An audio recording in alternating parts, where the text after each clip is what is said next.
G'day guys, what's going on? Welcome to this episode of Aussie English. Today I have another interview episode for you, and it's an interview episode with a fellow Melburnian, a fellow Australian called Adriana.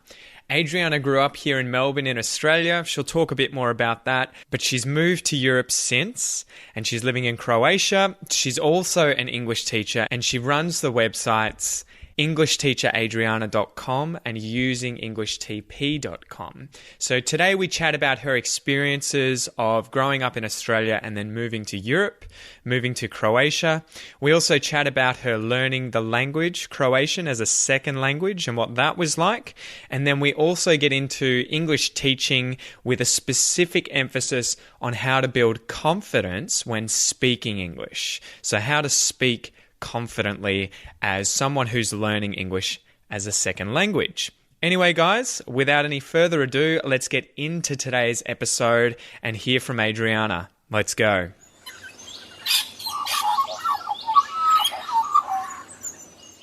Welcome to this podcast, Adriana. Thank you so much for joining me today on Aussie English. So we've known each other for a little while. I think I was stalking you on Instagram. That was probably how we first met. I think I probably messaged you and said, please help me do something with Aussie English. Hi there. Thank you for having me on here. But I must confess, I think I stalked you as well. Really? Because I found some really...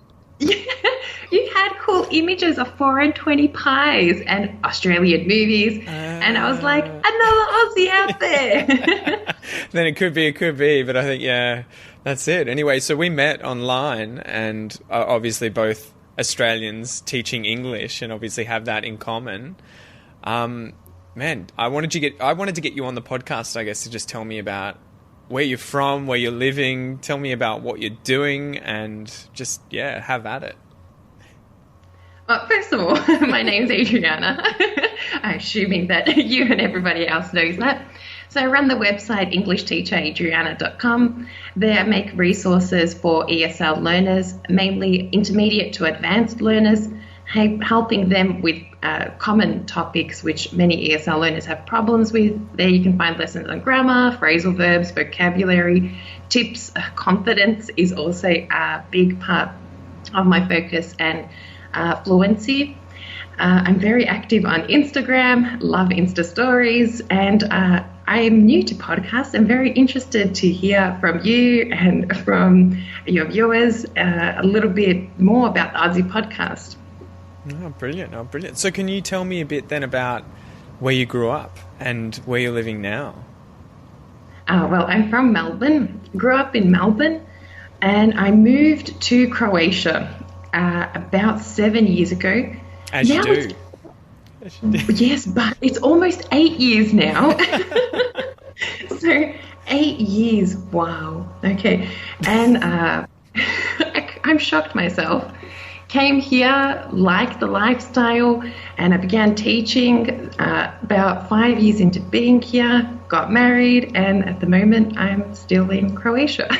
That's great. So what are the biggest differences between the two countries? Because, you know, it's pretty rare for me to meet anyone from Australia who has moved to Croatia and lives there now and has lived there for 8 years. That's a long time.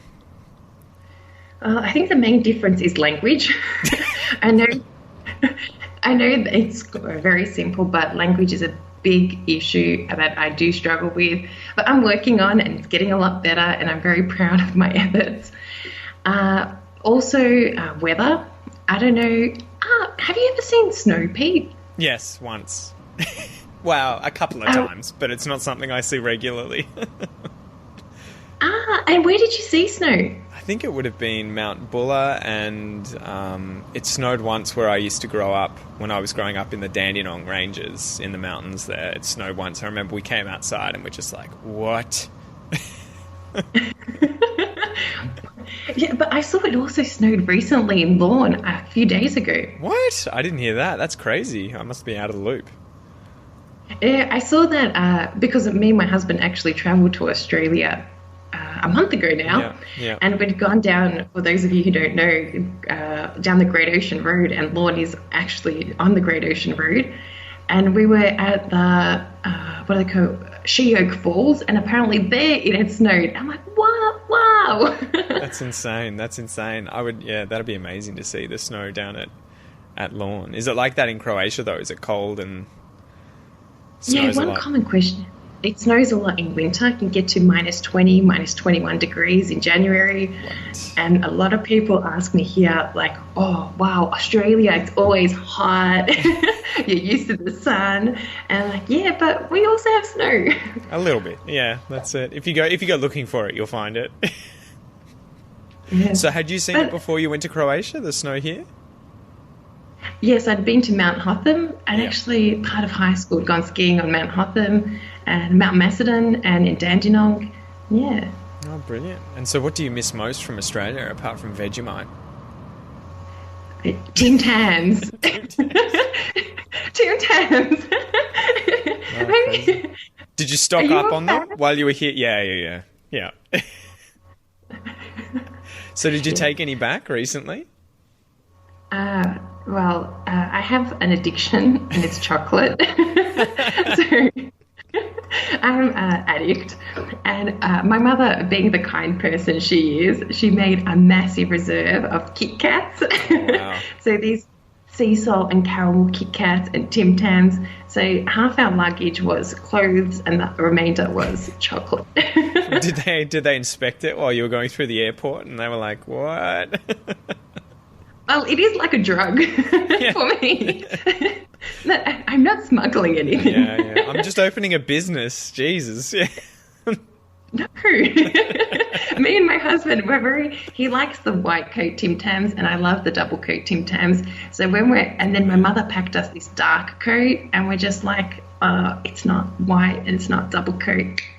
So were there any left? No. Too demolished. It's all gone. God. Far out.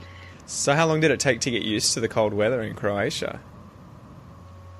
I don't think one can adapt to -20 degrees. Actually, the cold weather is okay. It's not about the cold weather, but then once it snows, say it never snows in Croatia if it's below, if it's in minus. So if it's -5, it won't snow. It will only snow if it's 0 or 1 degrees. Yeah. But then if it snows, and let's say there's 10 to 20 centimeters of snow, and then it rains, and then it gets to -20, and then it becomes icy. Yeah. So it's a struggle walking in the snow. Far out. I would have no idea. I would be in such, I guess it's not culture shock, it'd be climate shock. If I came and had to experience that, I would just not know what to do. The beautiful thing about humans is that we are adaptable creatures, so I'm sure. And so how did you end up teaching English in Croatia as well? So did you start that in Australia? Well, in Australia, I've completed my studies, university education at La Trobe University. Do you know about La Trobe? Yeah, absolutely, yeah.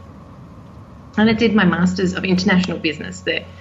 But then I also completed my CELTA from Cambridge, at RMIT University in Melbourne, on Swanston Street, I think it is. Oh, wow, yeah, And- that's right near here. You're aware of it.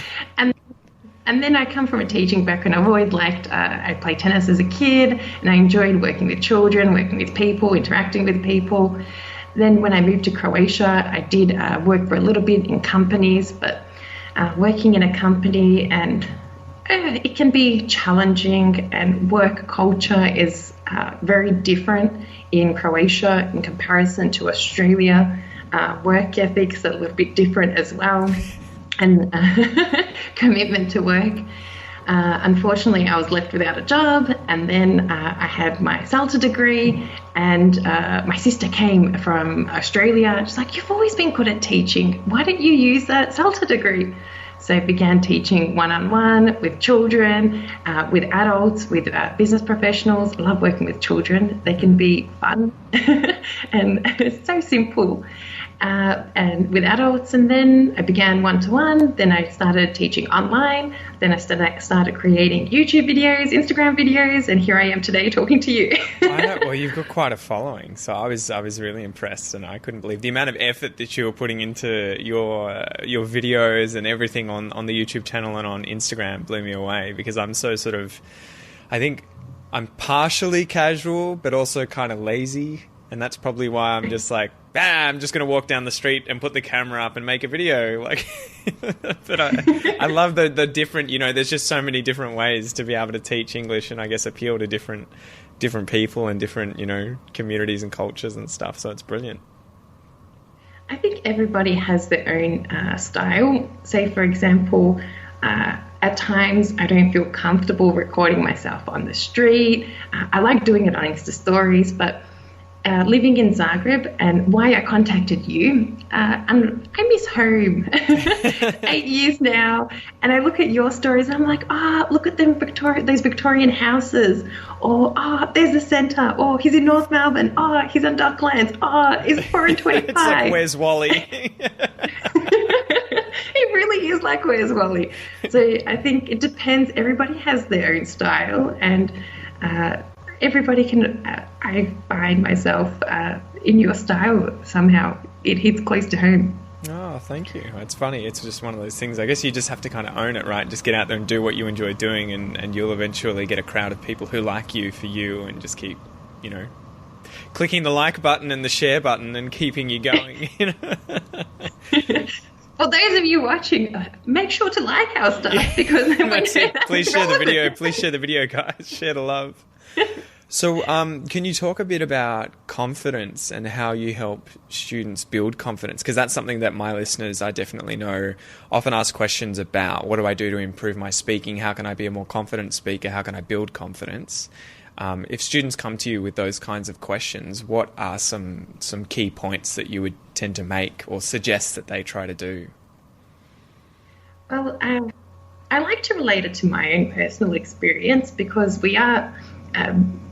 you and me, we're both teachers, but we're also humans. So we also have to communicate and interact with people.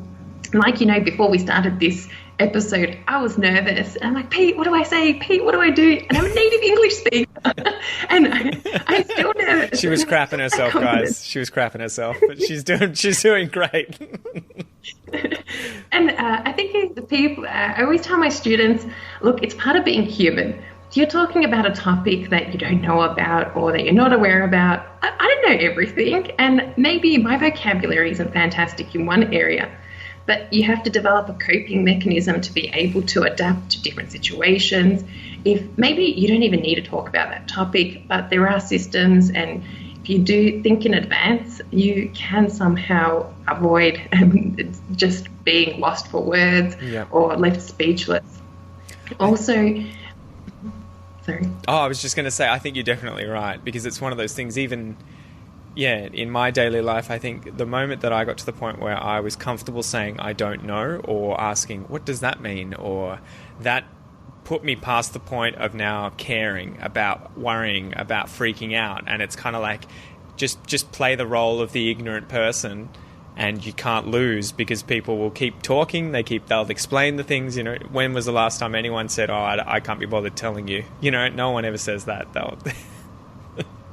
You may get rejected, and maybe you may find somebody on the street that won't help you, or if you ask a question, but if you just stop, then you're not going to go anywhere. You just have to keep going. And with those kinds of people, it says more about them and their personality and their day. They probably had a bad day. It says nothing. They don't know you, so don't ever take that kind of stuff personally, right? Like it's no reflection upon you or your English, or it's an external thing. Yeah, and I think you have to look at the end goal. Say, you asked me before, maybe differences between living in Croatia and Australia. I moved here 8 years ago. I knew some Croatian because I do come from a Croatian background, but it was nowhere near fluent. Couldn't understand the news, couldn't read a book in Croatian. Wow. And also different topics. It was just, being a lot of my students have problems. Maybe they have a university education abroad and they can speak about, let's say, finance or about politics in their native language, like I could have done like I can do in English. I couldn't do that in Croatian. And then, try doing daily tasks in Croatian. I always tell my students, think of me living in a foreign country. When I first got here, I always had a pen and paper, and I asked questions. I said, sorry, I don't understand. Could you please write it down for me? Or say, they also have this thing in the Croatian language, like they declinate names. So my name's Adriana. I'm going in Croatian, say I'd go with Adrianom. Or I'm on this street. And so confusing if you're looking on Google Maps for these places and the words there. I'm like, can you just tell me? So I think that, don't be afraid to ask questions. Also write it down, and it will get better. You will feel a little bit silly at times. Maybe you'll feel ignorant, but in the long term, I'm still here after 8 years and I can speak fluently now. It's exactly it, right? And it always reminds me, this seems to be a recurring pattern and explanation with jiu-jitsu, the martial art that I do. Every time I roll, we call it rolling when we fight. Every time I roll with my instructor, who's a black belt, he's been doing it for probably 15 years now. And I get to the point where I'm like, far out, I'm never going to be as good as you. I feel hopeless. I'm so useless. I screw up everything. And he'll say, mate, I've made the same error more times than you've ever even tried to do this. So just don't even worry.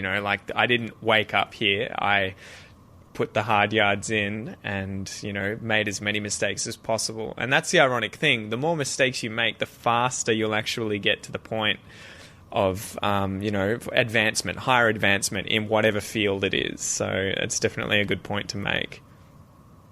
Exactly. But sport, I love sport. It's something that I love. It would have been the same with tennis, right? Like when you were playing tennis, the answer would be, well, go do 1,000 serves and you'll eventually get a good serve, happening. It'll eventually be a lot better than it currently is, but complaining about it won't improve it.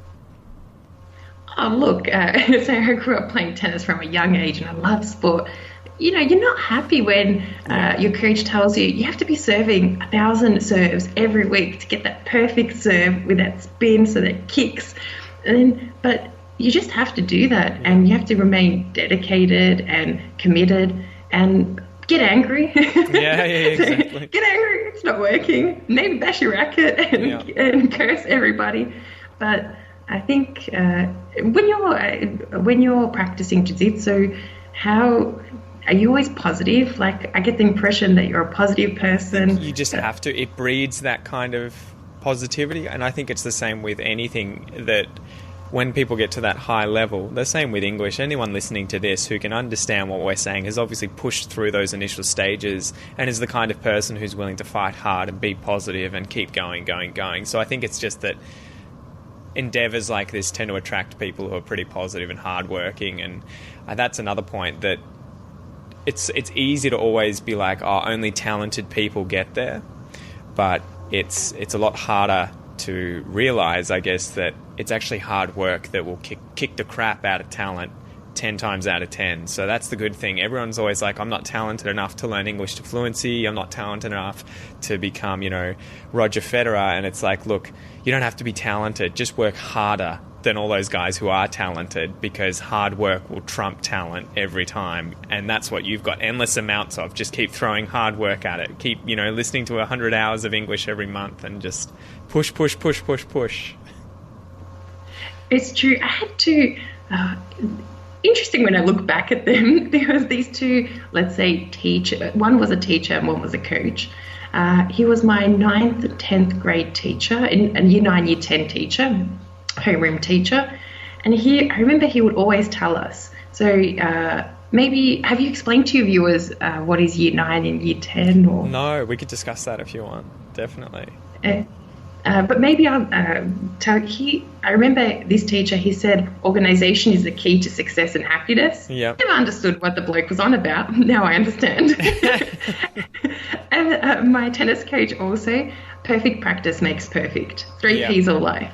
Yeah. And these two quotes or they're really stuck in my mind. And whenever I'm in doubt, be that in Croatian, be that anything that I do, if it's running, I started running recently, be that, I don't know, going for a walk or cooking something, making the best meal, I just think, okay, I have to be organized and I have to practice, but not just any sort of practice, perfect practice. Yep. Yeah. That's crazy. And so I guess one thing I wanted to ask you is, there are probably quite a few listeners here who feel that they're not at the fluent level yet and have potentially moved to Australia and are trying to learn Australian English. When you did effectively the inverse of that and went from Australia to Croatia, how did you go about learning Croatian? Because I also imagine that there is much, much, much fewer resources or much less resources, if I'm going to use the correct grammar, for Croatian than there is for English. So what is it like when you suddenly move to this country that you want to learn the language for, you don't speak it fluently yet? What are some things that you would suggest doing that would sort of fast track or speed up that process of learning the language to fluency? This is an easy answer, but I'll tell you my example, what I did. So I migrated here 8 years ago. It is 8 years ago. And I got here to a foreign country. I knew some people. Great, I live in this country now. But like I said before, I could understand and speak some Croatian, but I turn on the TV, I'm like, what are they saying? You have to understand what I tell my students or anyone watching at the moment, with any language, say people tend to ask me, British English, American English. First of all, what about Australian English? It's fantastic. That's when the New Zealanders are going to be like, what about us? Sorry, Kiwis out there, Canadians. South Africans. South Africans. But my point is the same with the Croatian language. So you have various dialects. I live, not to get so technical, but if you're from the east of Croatia, you'll be using different words. If you're living in the south of Croatia, you'll be using different words, grammar. Oh. And if you're about 100 k's from kilometers away from Zagreb, I can't understand you. Really? Let me put it like that. Far out. Yeah. Because they have a combination of Slovenian and Hungarian with Croatian. So what I did was I understood that, okay, because my parents are originally from Bosnia, Croats from Bosnia, and then with that I had more, my dialect was more for this region. So I got here and I enrolled in a language school. That's the first step that I took. I was writing my master's thesis and I was at home. I wasn't talking to anybody. This was a problem. But then I also had another problem at the language school. At the language school, it was at the Faculty of Philosophy. Faculty of Philosophy. I'm just trying to translate. Yep. And then at this faculty, there were heaps of foreigners. So there were Norwegians, there were Americans, there were Canadians, people from China, from Taiwan. It was a great environment to be in. But because I already had knowledge of Croatian, my Croatian's comprehension and understanding were at a high level. But my grammar wasn't at a high level. That's always the case with all of us. But then I had the problem that when we'd be going out for drinks or going to museums or just communicating, all the communication would be in English. Mm-hmm. And then I'm like, this isn't helping me. Yeah. So we're communicating, we're doing this, I'm going to language school, but I'm using English in my spare time and making friends in English. Being the stubborn person I am, and also knowing that, okay, perfect practice makes perfect. Like, I'm going to go start a Zumba class, I'm going to do Croatian folk dancing, I'm going to join a book club, and I started doing all of these things. Don't ask me why. I just knew that I needed to make local friends and communicate in the local dialects, also understand the culture, because what we were learning at school, again, wasn't what I understood, what I saw in my everyday life. Yeah. So I'd have issues with my teacher saying, but I don't see that on the streets. But you're teaching me standard Croatian, but it's not used there. I also make this aware to my students that, if you're going to move to Melbourne, we use some words, some phrases that could be different to those in Brisbane and in Perth. Yeah. And maybe my accent I don't have such a strong accent compared to somebody living up in Darwin or Central Australia because of our surroundings, and surroundings is key. Yep. And it's so crazy. Yesterday, I had an interview with Lorena from Go Study Australia, and she was saying exactly the same thing, where she'll meet students who are having difficulties, and sometimes it's that they've studied like crazy at a school, but they haven't had a job, or they haven't socialized outside, or they have mingled too much with their own crowd that speak their native language. And it's kind of like you need to hit all these bases of study is one thing, socializing is another thing, and then potentially working is another thing. And it's almost like it is the same language used in each of those regions, but they tend to be used in different ways, and you kind of need to learn all of them to get a real, solid understanding of English. So I think you definitely hit the nail on the head there. So with online learning and getting into that, what sort of tips would you have for students who may potentially be living in Australia and hitting all these three bases, but want to supplement a little bit, do a bit extra by using online resources, or who may be learning, elsewhere in the world, like over in Europe or in Asia somewhere, and want to use online resources? First of all, what can you tell us about your resources and how they're awesome? And what would you suggest students look for when they're online looking for really good resources, and how should they use them? I think it really, first of all, it depends on the student. So for those listening at the moment, clearly define why you're learning English. I know this may sound very simple, but it's very important. For me, in my Croatian learning journey, it was to be able to communicate, to be able to do business here, to be able to go for coffee and to have a decent conversation on, Donald Trump, if we want to talk about Donald Trump, or on making coffee, or the best nail polish to buy. Doesn't matter what it is, understand why you're learning English. And then look for a program that will help you. And why do I say program or something that is consistent? Because this will help you so that you can, if you understand why, and if you find some program that matches your why and remains consistent. Consistency is key, because if you do small things every day, it will improve. You may not see it at that very moment, but in time you will get better. But also find something you like. Think about what you enjoy doing in your native language. Is it maybe painting your nails, or something simple like that? Is it reading? Is it looking up the latest gadget? Is it looking for recipes on YouTube? Anything you like to do. Think about this and try to find somebody or some form of community that you can communicate with people about your interests, your passions, because this is what you're going to be talking about in English, and you need to supplement, structured learning with your hobbies. And then that structured learning, you'll notice the difficulties you're having in those hobbies, communicating, and then you'll understand the logic to those courses or programs. You'll be like, I need that grammar tense to really tell that person that. So always understand why, work through it, and why is the most important thing.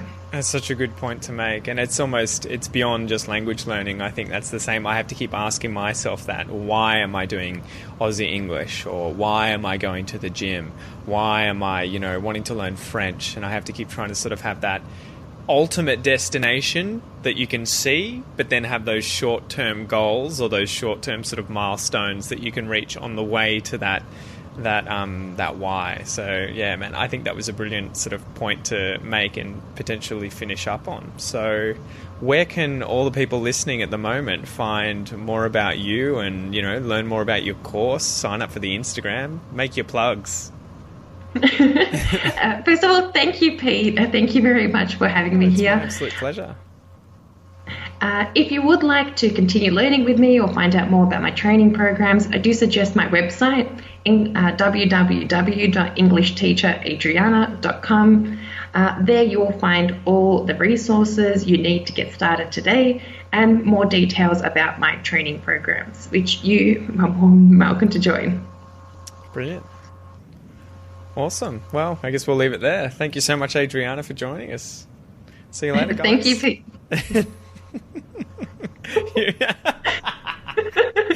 See you guys. Bye. So I hope you enjoyed that episode, guys. I hope you enjoyed that interview with Adriana from EnglishWithAdriana.com and Using English If you guys want lessons with Adriana, she teaches, so you can always get in contact with her and ask her if she's got any space to give private lessons. So she's another one of those teachers who's obviously Australian and can help you learn Australian English if that's what you're after. All of the links will be below, guys, so if you want to go visit her websites, if you want to see her on Facebook, on Instagram, or on YouTube, the links will be below. A few housekeeping things before we finish up, guys. Remember, if you want to support the Aussie English podcast and you want to keep helping me do what I do, creating English content to help you improve your Aussie English, then feel free to sign up to be a patron via the Aussie English Patreon page, where you can donate anything from $1 a month to support Aussie English. If you want to support Aussie English as well, whilst also improving your English, you can enroll in the Aussie English Classroom. This is an online classroom where you get 4 lessons every month, so you get weekly lessons, and these go with the expression episodes on the podcast. And they're specially designed to really reinforce everything that you hear and learn in every expression episode. So we go through exercises for speaking, listening, writing, and reading. You get a lesson PDF transcript that's between 30 and 40 pages long. You get an MP3 with that, obviously. We then have vocab tables and glossaries. We have the listening comprehension exercises for the lesson. There's a phrasal verb exercise, an MP3 for you to practice wherever you want on your phone. So I always love emphasizing the use of phrasal verbs, and we always go over these in every single class. There's Aussie slang exercises. I also love going a bit deeper into the pronunciation and connected speech exercises that I bring up in each episode. And there's a grammar exercise for all of you grammar nerds as well. So remember, you can sign up if you go to the Aussie English Classroom on the website. There'll be a link connected below. It's $1 for your first month, guys. Just $1. You can cancel at any time, although I know that you're going to want to continue because it is a great resource for learning Australian English. Anyway, guys, I've chatted too much. I've rabbited on a heap. I hope you enjoyed today's episode, and I'll chat to you soon. All the best.